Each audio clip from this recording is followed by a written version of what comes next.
Rocket কি সত্যিই আগুনকে ঠেলে মহাকাশে উঠে, নাকি আগুনের ভেতরে লুকিয়ে আছে এমন এক রহস্য যেটা 95% মানুষ জানেই না?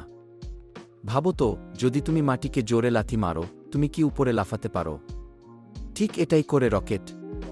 রকেটের শরীরের ভেতর জ্বালানি জ্বলে তৈরি করে সুপারহট গ্যাস। এই গ্যাসগুলো 3000 ডিগ্রি সেলসিয়াস তাপমাত্রায় নিচের দিকে সুপারসনিক গতিতে বেরিয়ে যায়, এবং ঠিক সেই ধাক্কাতেই রকেট উপরে উঠে। এটা নিউটনের তৃতীয় সূত্র, every action has an equal and opposite reaction. নিচে প্রচণ্ড গ্যাস ছোড়া রকেটকে উপরে ঠেলে দেওয়া। কিন্তু আসল চমক হল, মহাকাশে তো বাতাসই নেই। তাহলে রকেট কি ঠেলে উঠে?